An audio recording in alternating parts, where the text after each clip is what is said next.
Well,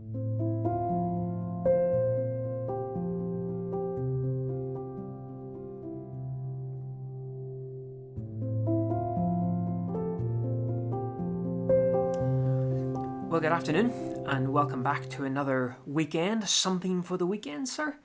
It is another beautiful day out there. We've had some stunning weather over these last couple of weeks and of course not been able to get out to and enjoy it. But we do what we need to do because that's what's important.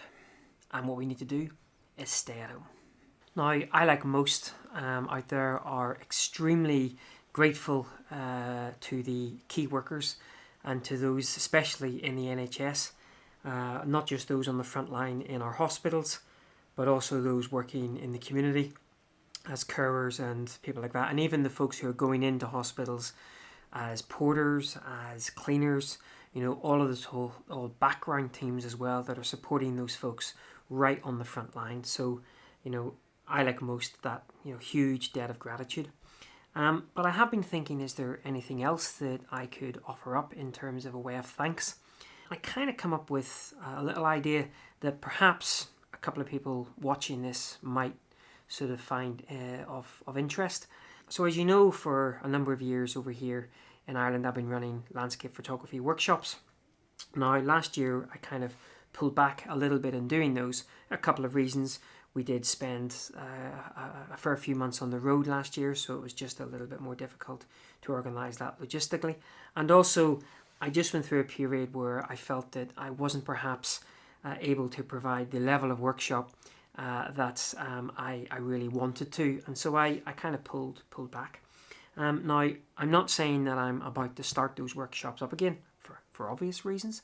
But one thing that I would like to say is and suggest is, if there is someone out there, even just one person, watching this and they are an NHS worker, be that working directly on the front line, working as a carer in the community, or even someone who is in the background working in the hospitals, be that something on the logistics side of things, a porter, a domestic something, whoever. Once this is all over, and fingers crossed we get back to some level of, normality, perhaps in the summer, I would like to offer up some free workshops. I'm not quite sure how it's all going to work. It would probably be on the sort of idea of a half day, probably sort of a late afternoon, evening workshop, probably in one location, and we'll just go from there. Now, it might be one person, it might be a couple of people, but I would like to offer up my time completely free of charge. And if you're into photography and you would like to sort of take me up on this offer, then feel free to get in touch. It's a very small thing. It's just something that I'd like to offer back. So completely free workshop, sort of a half day. As I say, I need to iron out the details how it would actually flow and work, but free workshop, free photography, landscape photography workshop, kind of a half day thing. So yeah. So with that said, let's get on with a couple of resources that I've been finding useful over the past week that you too might want to check out over the weekend. And first up is a YouTube video from Doug Chinnery. Now, I'm sure a lot of people watching this here have heard of Doug before. He produces some fantastic work in the creative space, ICM double exposure side of things. In fact, I think it was Doug who I first came across way back in the day when he did an on-location tutorial on landscape regarding multiple exposure photography, in-camera multiple exposure photography. And Doug put together a YouTube video showing you how to be creative. He's entitled it here, Create Creativity in a Crisis. And basically what it is it's him going through his whole process of at home, kind of how he's kind of producing some intentional camera movement double exposure images. And I have to say, when we first kind of find ourselves in this situation, I, like most, were looking for projects to keep me creative and active at home. And of course we try a number of things, and I must admit, they were interesting for probably the first couple of days, and then it kind of fell by the wayside. But in fact, what Doug produces here, say he goes through his process. Now, I have to admit, he has got some very nice props in his house, including some, as you see, some tulips, some beautiful artwork on there, and some nice kind of various bits and pieces around the house. But he actually goes through his whole process from the capture, or from his thought process, from the capture, and then he actually takes you through the editing process as well, which I find extremely interesting, showing you how he kind of, what his sort of mindset is from that perspective. And he does actually produce some really, really nice work. So yeah, check that out. It's 40 minutes long, so just enough to have a cup of tea and a bit of cake, sit down, catch up with Doug and his creativity in a crisis. Well worth a watch. Okay, so second resource is actually a group of 3 blog posts by Bruce Percy. Bruce is one of my favourite photographers out there. His work perhaps is getting a little bit too abstract for me right now, but certainly some of his earlier work was some of my favourite. Anyway, so Bruce he has 3 blog posts relating to graduated filters. Now, this first blog post is one that we've heard many times before, especially as cameras and software have become more advanced. Do you still need a graduated filter? And I remember Joe Cornish talking once in reply to another photographer in regards to the use of graduated filters versus not. And Joe actually said something almost in passing that really resonated with me, and it's something that I kind of find when I'm out in the field. He said that when he's using the graduated filter, he feels much more connected to the image that he's creating, because of course he can actually see the final image, whereas when we're using composite images, when we're using a combined sort of 3 images, bracketed images, that's not the case.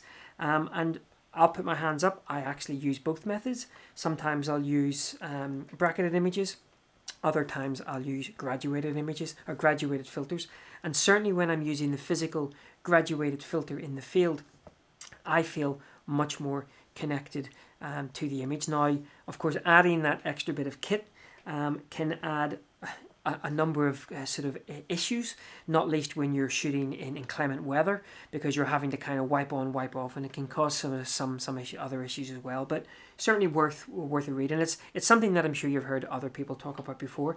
But Bruce almost uses that as a little intro.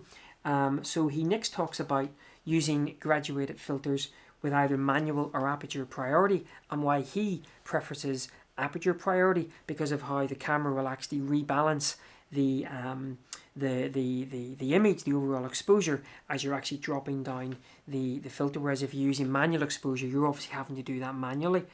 So his comment here is actually he would much prefer and much recommend using aperture priority with the graduated filter. Now, the last blog post he puts up is something that I just hadn't really considered before, and that's the effect of your focal length on the graduated filter. As you can see here, so a lot of us will have a combination of hard grads and soft edge grads of different strengths. And of course, we use the hard edge grad quite often when we have pretty much a straight horizon, and we're considering bringing that hard edge grad down to the horizon level. But if we consider the effect that the focal length will actually have on that hard edge graduated filter, so you can see here at 50 mil, it sort of softens that transition a lot more, and at 70 mil, you can see that effect is even more sort of softened out across the full graduated space, meaning that you're probably having to have the desired effect on the area of the sky or the area of the image that you want the grad to have impact on. You're also unknowingly probably having a slight effect on the lower part of the image as well. And of course that is even more compounded when you're using soft edge grads. Now, this isn't something that I had even considered before reading Bruce's post. So certainly something to sort of consider when you're using grads, both from whether you need to use grads or not, through the aperture priority versus manual priority, and then this whole thought process of the effect of the grad when you're using longer focal lengths, and when indeed does a graduated filter, especially a soft edge grad, become almost null and void depending on your focal length. Okay, so third and final little resource is again one of my favorite photographers, and I've talked about him a number of times, Charlie Waite. And I got an email via Charlie's newsletter a couple of weeks ago regarding he's actually holding an exhibition at the moment at the Bosham Gallery. And of course, under current circumstances, it's not possible to currently visit the gallery. But the guys there come up with a real ingenious way for us to still partake in the viewing of that gallery, and that's over Zoom. Now, they also had an ability they also had Charlie come in and talk a little bit about some of his images. And I think, in fact, they had another viewing on Wednesday where he discussed some of his other images as well. But this is actually from a couple of weeks ago, which was the opening of the exhibition.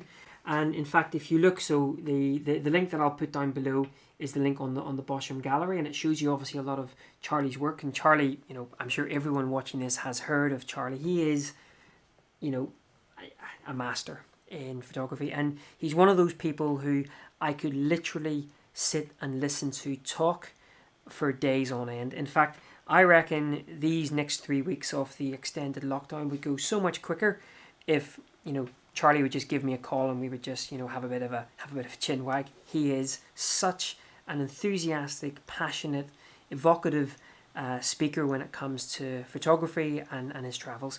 Anyway, so here's a lot of his images that are on display, but the fantastic thing is they actually recorded that opening exhibition, that opening sort of insight into those works. And these are hidden works. These are works that had not been published before by Charlie. And so I think in this video, which lasts 54 minutes, so now we've moved on from a cup of tea and maybe we're getting a little glass of wine or something.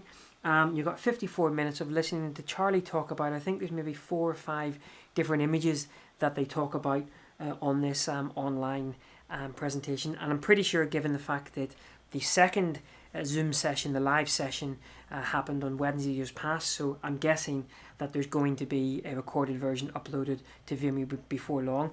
And I guess if you were to subscribe to Charlie's newsletter, if he does another one of these live over Zoom, then you can probably partake in the actual live event as well when they happen. But yeah, check it out. In fact, even though I've watched this already this week, I think I'm going to watch it again. Charlie Waite, an absolute legend. Look at that. I got brought a cup of tea and a bit of cherry cake.